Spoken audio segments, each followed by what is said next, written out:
अस्सलाम वालेकुम नाज़रीन, कैसे हैं आप सब लोग। उम्मीद है खैरियत से होंगे। हमारे आज की रेसिपी है आयरन ख़जाना पालक का साग बनाने का। तो जी नाज़रीन, रेसिपी शुरू करने से पहले हमारे चैनल को सब्सक्राइब कर लें, बेल आइकन दबाएं ताकि हमारे बाकी वीडियो की नोटिफिकेशन आप तक बआसानी पहुंचती रहे। हमारे वीडियो को एंड तक ज़रूर देखिए, अपनों में दोस्तों में शेयर ज़रूर कीजिए। यहाँ पे हमने 1 किलो पालक लिया और 1 कटोरी हमने चने की दाल ली है, उसको हमने उबाल लिया। ये अदरक लहसुन हरी मिर्चा की पेस्ट बना लिया और 1 हमने प्याज लिया, 2 टमाटर ली है, 1 चम्मच नमक, आधा चम्मच हल्दी। ये सब चीज़ें हम इसमें डालेंगे। ये कढ़ाई में हमने तेल डाला, तेल गर्म हो जाए तो इस पर हमने प्याज पहले डालने हैं। प्याज फ्राई करने के बाद हम बाकी चीज़ें डालेंगे।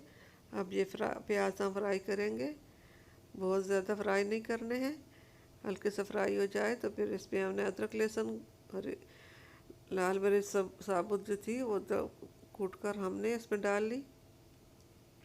अब टमाटर भी हमने इसके अंदर डाल ली। टमाटर के ऊपर हमने नमक और हल्दी डालनी है। उम्मीद है हमारे आज की रेसिपी आप लोगों को पसंद आएगी, घर में ज़रूर ट्राई करना। हम नमक हल्दी भी हमने डाल ली, लाल मिर्च हमने नहीं डाली। सरसों के तेल में हम बना रहे हैं, या सरसों का तेल हम इस्तेमाल यूज़ करते हैं। ये मसाला तैयार हो जाए तो फिर इसमें हमने चने की दाल डालनी है। चने की दाल को हमने डाल लिया, इसको हम थोड़ा सा फ्राई करेंगे। फिर इसके ऊपर ही हम पालक का साग डाल लेंगे। अभी पालक का साग इसके अंदर डाल लिया। इसके ऊपर फिर हमने ढक्कन रखकर, अब इसके ऊपर ढक्कन रखना है 5 मिनट के लिए। ढक्कन हमने रख लिया 5 मिनट के लिए। 5 मिनट हो चुके हैं, ढक्कन को हमने हटा लिया। दाल और साग को हम अच्छी तरह मिक्स कर लेंगे। माशाल्लाह ये साग और दाल अच्छी तरह मिक्स हो चुके हैं। इसमें से अच्छी तरह पानी सूख जाए, फ्राई हो जाए तो फिर हमने प्लेट में डालना है। अब ये अच्छी तरह फ्राई हो चुका है, प्लेट में हमने डालना है इसको। माशाल्लाह माशाल्लाह अल्हम्दुलिल्लाह, कितना अच्छा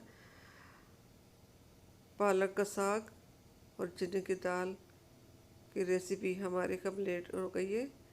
उम्मीद है आप लोगों को पसंद आएगी, घर में ज़रूर ट्राई करना, बहन भाइयों में शेयर भी ज़रूर करना।